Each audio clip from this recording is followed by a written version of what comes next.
आप देख रहे हैं MKA टीवी न्यूज़। वहां पर बीजेपी ये कह रही है कि उत्तराखंड के मुसलमान अपनी बेटी या बेटे की शादी निकाह से नहीं करेंगे, ना दुल्हन को मेहर मिलेगा, और अगर शादी खत्म करने का तरीका है तो वो किसी दूसरे मजहब के तरीके से शादी को खत्म करना पड़ेगा। क्या आप ये चाहते हैं कि आपकी औलाद की शादी निकाह के जरिए ना हो, खुतबे निकाह ना हो, गवाह ना हो, मेहर का जिक्र ना हो?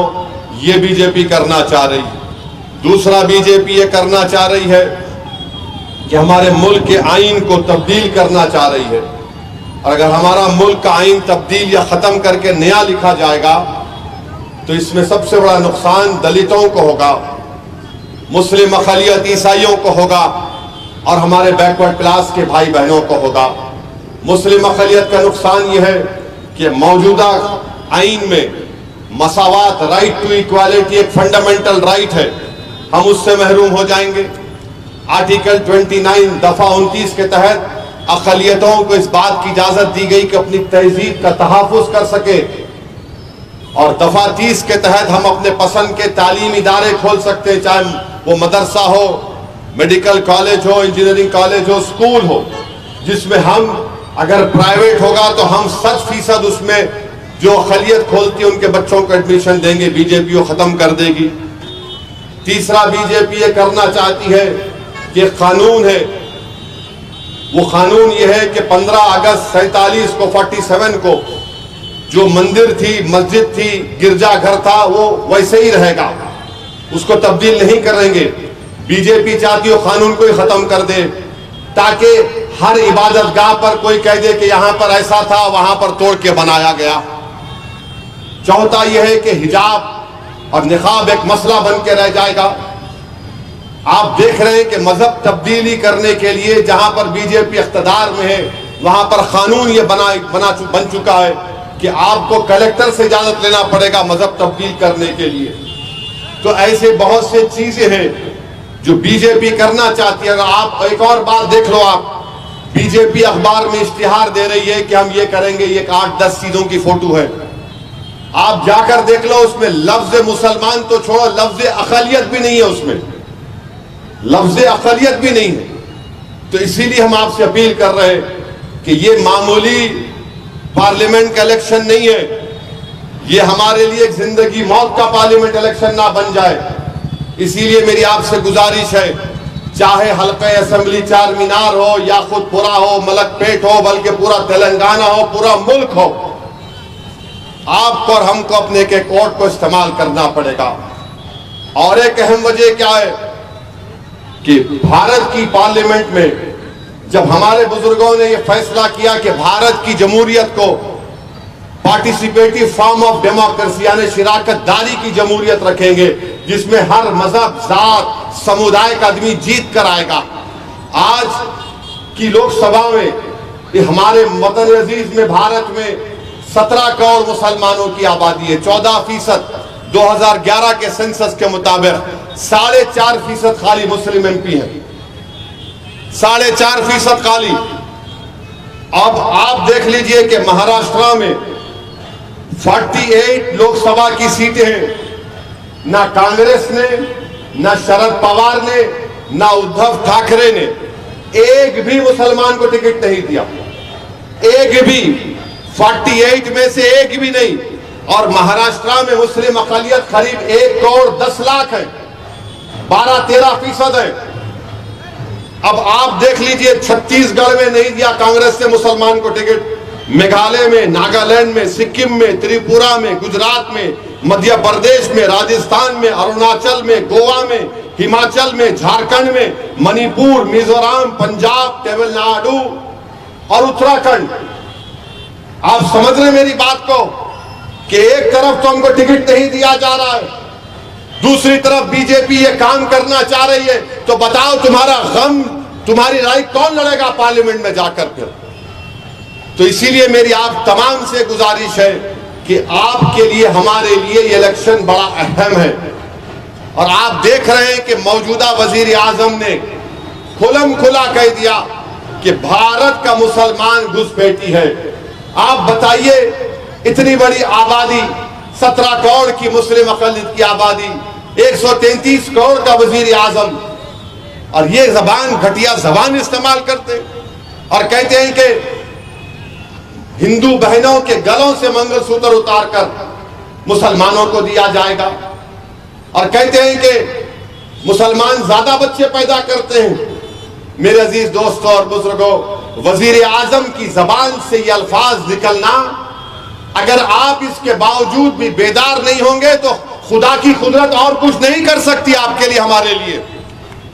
अल्लाह सुब्हानहू तआला इनके ही जबानों से बुलवाने लगा रहा है कि तुम जागो, ख्वाब गफलत से उठो, तुम्हारी बर्बादी का सामान ये लोग लेकर आ रहे हैं, उठो, मुत्तहिद हो जाओ, अपने नुमाइंदों को कामयाब करो। ये वक्त इंतशार की कैफियत को बरकरार रखने का नहीं है, ये वक्त अपनी अनानियत की तस्कीन को पाने का नहीं है, ये वक्त एक शीशा पिलाई हुई दीवार की तरह खड़े होने का है। और अगर आप शीशा पिलाई हुई दीवार की तरह खड़े हो जाएंगे तो मुल्क को हम बचा पाएंगे, वरना आज मुल्क में नफरत इतनी फैल चुकी है कि उत्तर प्रदेश के यूनिवर्सिटी में एक इम्तिहान में आंसर शीट में 4 बच्चों ने इम्तिहान का क्वेश्चन पेपर का जवाब नहीं लिखा, लिख दिया जय श्री राम, और एग्जामिनर ने उनको 50% मार्क्स दे दिए, क्योंकि एग्जामिनर को मालूम था कि मुल्क का वजीर आजम सुबह शाम मुसलमान मुसलमान माइनॉरिटी करता है, उसको अपनी जान प्यारी थी, और 50% मार्क्स मिल गए उनको। बताओ आप क्या है भैया। मेरे अजीज दोस्तों और बुजुर्गों, इसीलिए मेरी आप तमाम से अपील है कि 13 तारीख के दिन सुबह 7 बजे से शाम में 5 बजे तक हम तमाम को कोशिश करनी चाहिए, बल्कि मैं अपने मजलिसी रुफ़क़ा अराकीन से भी ये कह रहा हूं, आपसे भी अपील कर रहा हूं कि हमारे पास एक ऐसा ग्रुप तैयार होना चाहिए जो लोगों को घर से निकाले। अगर आज के इस मजमे से अगर कोई लोग ये तय कर ले कि मैं अपने मोहल्ले के 5 घर के लोगों को ले जाकर और दलाऊंगा, 5 घर की जिम्मेदारी मेरी है, तो यकीन जानिए हमारा पोलिंग परसेंटेज 45% नहीं होगा, 70-80% तक जा सकेगा इंशाअल्लाह ताला। और ये काम आप करेंगे नहीं करेंगे मुझे बताइए। एक एक आदमी 5-5 घर की जिम्मेदारी लेगा इंशाअल्लाह। खाली इंशाअल्लाह बोल के सुबह में भूल नहीं जाना। सुबह उठिए, आप तय कर लो ये 5 घर में जिम्मेदारी मेरी, मैं इनको उठाऊंगा, जगाऊंगा, इनको समझाऊंगा और इनको पोलिंग बूथ को भिजाऊंगा। ये आपको काम करना है। तो मेरे अजीज दोस्तों और बुजुर्गों, वजीर आजम की जबान एक अजीब व गरीब जबान हो चुकी है कि आप कह रहे हैं कि मंगलसूत्र निकाल कर दिया जाएगा। मुल्क के वजीर आजम, आप इस तरह की बात मत करिए, वरना हमारे मुंह में भी अल्लाह ने जबान दी है, हम बहुत दूर तक जा सकते हैं। आप बताइए, जब कोविड में लाशें पानी में तैर रही थी, वो किसका मंगलसूत्र था बताओ आप? वो हमारी बहनें जो बेवा हो गई, उनके मंगलसूत्र का क्या होगा? इस वजीर आजम ने आप तमाम को लाइन में खड़ा किया, 500,000 की नोट गायब कर दी, सबको लाइन में खड़ा कर दिया। इस वजीर आजम ने पूरे मुल्क के गरीबों को सिर्फ आधा घंटा दिया, 4 घंटे दिए और कहा कि लॉकडाउन। आप परेशान हो गए। इस वजीर आजम ने दारुल हुकूमत दिल्ली में ऑक्सीजन का इंतजाम नहीं किया, लोग मर गए। दवाएं हमको देर से मिली कोविड की, लोग मर गए। ये सब हमारे मुल्क में हो रहा है, मगर एक नफरत की आग पैदा कर दी गई है। 10 साल में भारत के वजीर आजम ने एक चीज में कामयाब हो गए, वो ये है कि मुस्लिम अक़लियत के बारे में शक पैदा कर दो। और लोग बोलते, मजलिस के मुखालिफिन बहुत बोलते, मैं उनको जवाब देना भी नहीं चाहता। मैं आपको सिर्फ बताना ये चाह रहा हूं कि उत्तर प्रदेश में जहां पर बीजेपी की हुकूमत है, वहां पर ईद की नमाजें एक मस्जिद में 2-2 जमातें, 3-3 जमातें, 4 जमातें हुई। बड़े बड़े उलमाए कराम बिला लिहाज मसलक के अपील की कि रोड पे मत पड़ो, 3 जमात कर लो, 2 जमात कर लो। और आप हैदराबाद में हैं, यहाँ पर आपकी जमात मजलिस इत्तेहाद मुस्लिमीन है, जिसको आपने, आपके बुजुर्गों ने अपने खून पसीने से इसको ताकत और मुकाम दिया। इत्तेहाद की कुव्वत पर आपकी पहचान है। आज यहां पर आप माह मुबारक में तहज्जुद की नमाज रोड पे पढ़ रहे थे नहीं पढ़ रहे थे तहज्जुद की नमाज। ईद की नमाज वहां पर 3-3, 4-4 जमातें हो रही हैं। सोचो ये अल्लाह की नेमत है। मैं एहसान जताने के लिए नहीं कह रहा हूं, ये नेमत है मेरे भाई। तुम्हारी एक जमात है, तुम्हारी आवाज है, तुम्हारी ताकत है। आप अंदाजा भी नहीं कर सकते कि मुल्क के कोने कोने से लोग पैगाम भिजाते हैं, असद साहब हम दुआ कर रहे हैं, वोट तो नहीं डाल सकते, तुम जीत के आना, कोई आओ मत आओ। ये बेबसी का आलम है। मैं पूछता हूं कि तुम क्यों नहीं उनको बोलते? बोले अरे उसका जीतना नहीं जीतना बराबर नहीं है। तुम एक आ जाओ मेरे भाई, कम से कम कोई हमारे रोने को समझेगा, कम से कम हमारी तकलीफ को कोई बयान कर सकेगा, कम से कम बेबाक तरीके से तुम लड़ोगे उनके सामने। तो ये इलेक्शन आपको और हमको मिलकर मुत्तहिदा तौर पर अपने वोट का इस्तेमाल करके मजलिस इत्तेहादुल मुस्लिमीन को कामयाब करना है। और याद रखिए, सिर्फ मैं आज दौरा कर रहा था याकूतपुरे में, वहां पर हमारी इज्जतदार माँ और बहनों ने बड़ी मोहब्बत और शफकत के मुजाहरे किए। हमारी एक माँ ने कहा उसके मुंह में कीड़े पड़ो बाबा। एक माँ ने कहा अल्लाह उसके मुंह पे मट्ठी डाल दे। मैंने अम्मा नहीं होता। बोले क्यों नहीं होता? मैंने अम्मा वोट डालो, बटन दबाओ तो कीड़े भी आते, मट्ठी भी आती। बोले हाँ ये बात तो सही बोला, मेरा बेटा सही बोला बात। मैंने अम्मा जाएंगे? बराबर जाऊंगी, उसके मुंह में मट्ठी पड़ो। मगर मेरे भाई वोट डालो जाके, और फिर अगर आप वोट नहीं डालेंगे तो मुश्किल होगा। मैं अपनी बात को खत्म करता हूं। एक हैदराबाद में एक मज़ाहिया शायर थे, उनका नाम था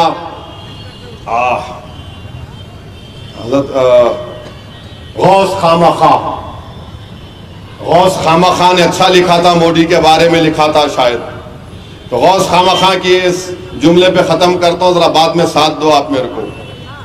मुसलमान औरतों की झूठी फिक्र है, रोजाना औरतों पर जुल्म कर रहे, नहीं बोले तो सुनते नहीं। हाँ, करने के जो काम है वो जैसे के वैसे हैं, नहीं करने के काम कर रहे, नहीं बोले तो सुनते नहीं। हिंदू मुस्लिम कर को अपने घर का राशन भर ले रहे, देश के लोगों को भूखा मार रहे, नहीं बोले तो सुनते नहीं। रेल भी बेचता हूं, BHL भी बेचता हूं, तुम बोले तो चंचलगुड़े की जेल भी बेच देता हूं। कैसे तानाशाही कर रहे, नहीं बोले तो सुनते नहीं। अब इस पे आ जाओ, बोले ना बच्चे बहुत पैदा कर रहे, इसके बच्चे उसके बच्चे कितने हैं गिनते फिर रहे, दूसरों के घर में झांकते फिर रहे, नहीं बोले तो सुनते नहीं। इनका क्या खा रहे, उनका क्या पका रहे, झांकते फिर रहे, गरीब भूखा मर रहे, नहीं बोले तो सुनते नहीं।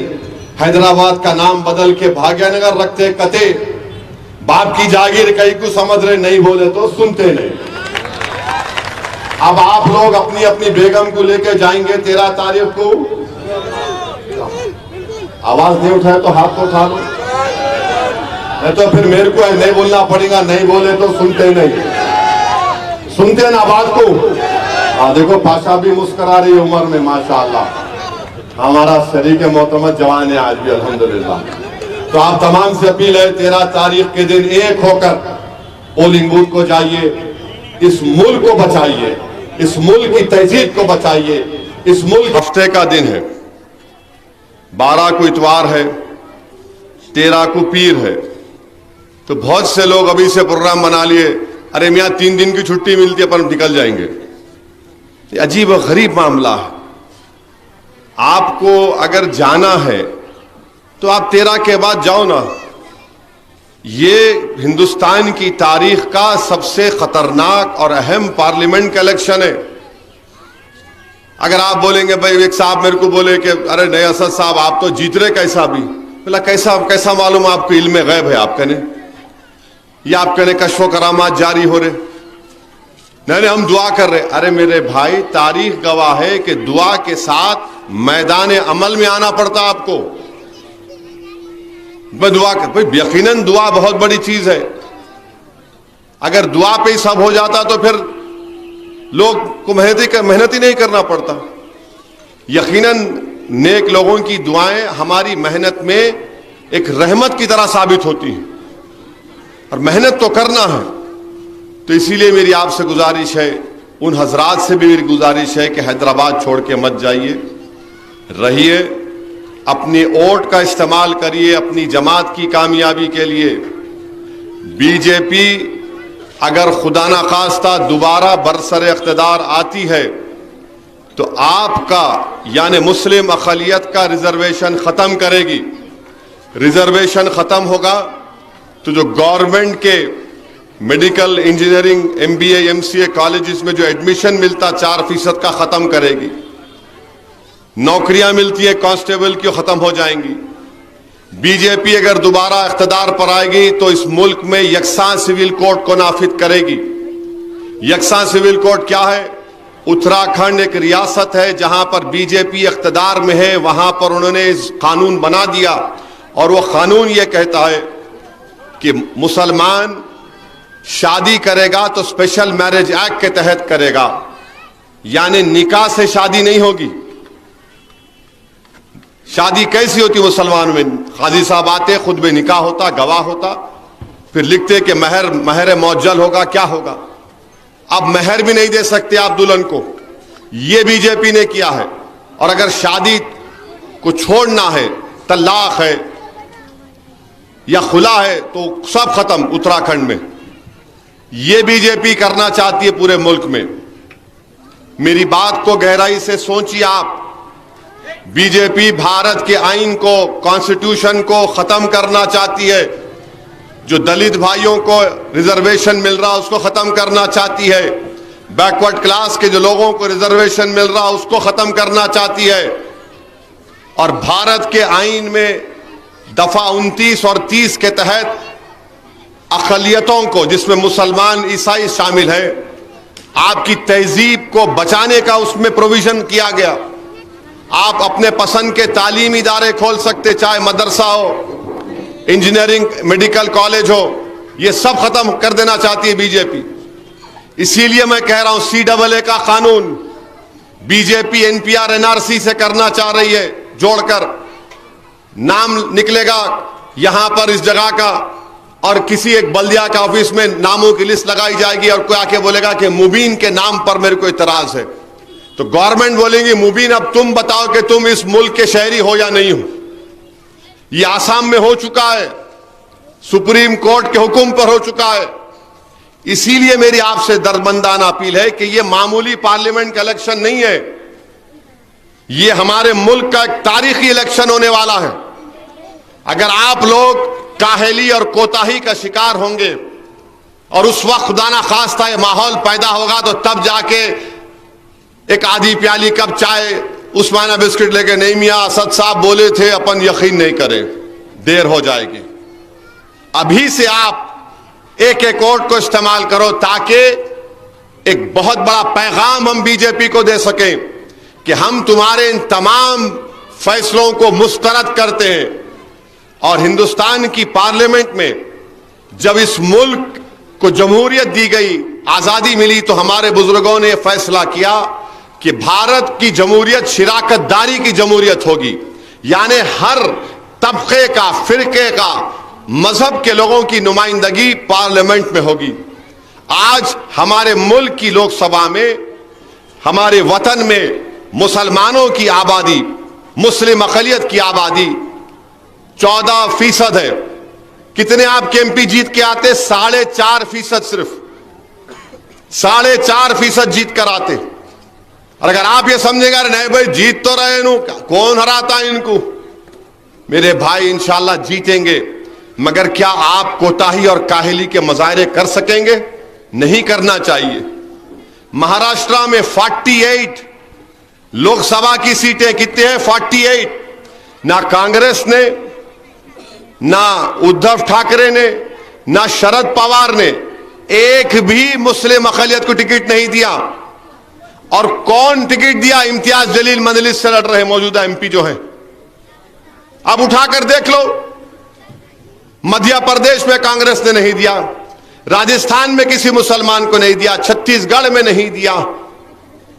आप बताइए फिर आपकी नुमाइंदगी कौन करेगा फिर? तो इसीलिए ये कोताही और काहली से बेदार होइए और अपने के कोर्ट का इस्तेमाल करिए।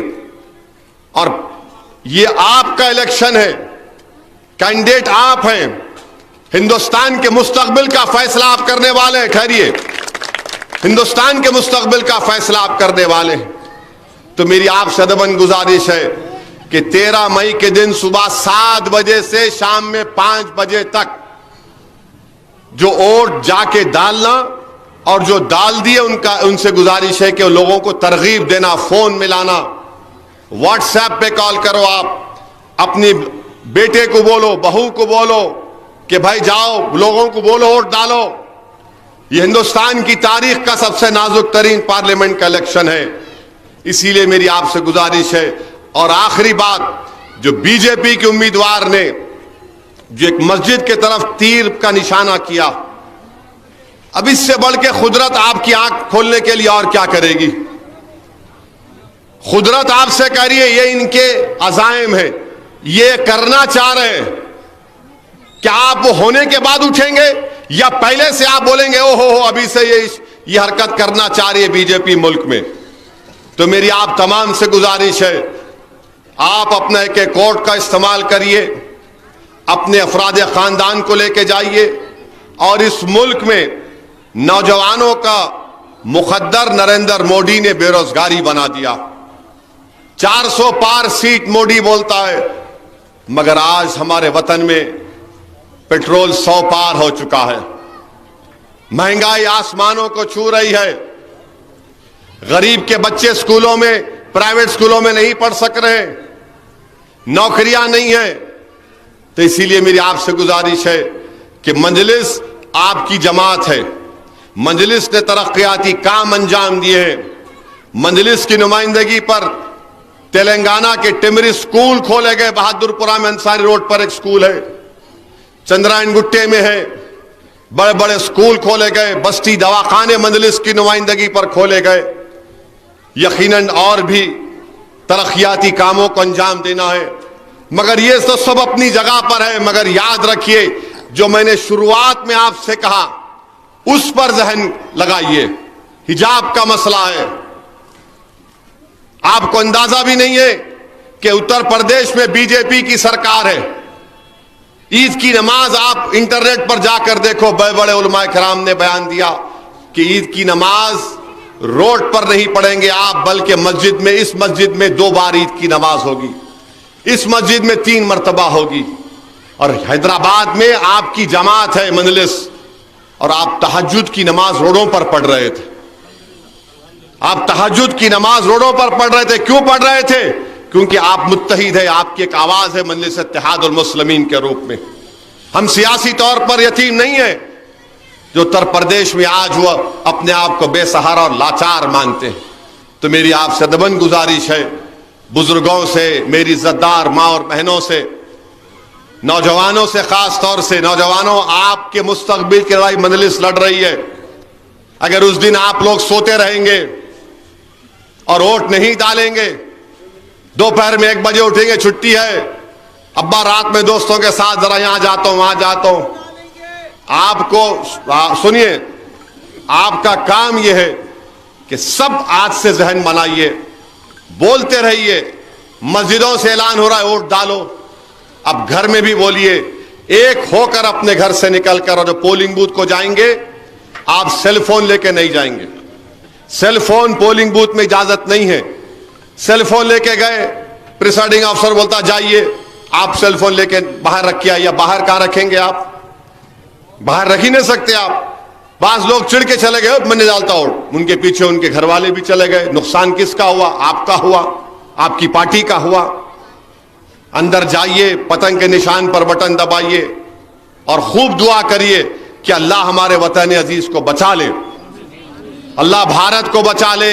ये तमाम नापाक मंसूबे जो बना रहे, अल्लाह अपने फजल और करम से नबी करीम सल्लल्लाहु अलैहि वसल्लम के सदक़े तुफ़ैल में इन तमाम नापाक अज़ाइम को अल्लाह इनको ख़त्म कर दे, इन ताकतों को अल्लाह फना कर दे। तो और निकलिए, वोट डालिए। और हमारी माँ और बहनों से अपील करूंगा, मैं दौरे कर रहा हूं, हर अम्मा में बुजुर्ग हमारी माँ बोल रही, अरे बाबा उसको हटाओ ना, उसको हटाओ। आज तालाब कट्टे में था तो हमारी एक माँ बोली, अरे उसके मुंह में कीड़े पड़ो, मैं बोला अम्मा ऐसा बोले तो नहीं पढ़ते। बोले क्या करना है? बोला बटन दबाओ, बटन दबाओ, एक बार उस पर मट्ठी पढ़ो। नहीं होता। बोला मैं बटन दबाओ, बटन दबाए और डाले तो सब होता, खाली जबान से बोल दिए तो नहीं होता मेरे भाई। तो आपको अमल करना पड़ेगा। 1,05,000 से ज्यादा वोट इंशाअल्लाह ताला बहादुरपुरा से मंजलिस को आपको दिलाना पड़ेगा। और ये जिम्मेदारी पूरे अराकीन बल्दिया की भी होंगी। आप लोग, आपकी मेहनत, अगर आप मेहनत करेंगे तो यकीनन ये टारगेट को हम अचीव करेंगे। और अगर ये हम अचीव करेंगे तो यकीनन इसका फायदा आपको ही होगा। दोबारा आप बता सकेंगे कि आपने अपने वार्ड में, डिवीजन में ये काम करके दिखाया। तो हम सबको मिलकर काम करना है। मैं यही कहते आप से रुखसत होऊंगा। मुझे इजाजत दीजिए। मुझे यहां से डबीलपुरा दरवाजे से फिर ओल्ड मलकपेट जाना है। रास्ते में जगह दे दीजिए ताकि जल्दी से मैं पहुंच सकूं।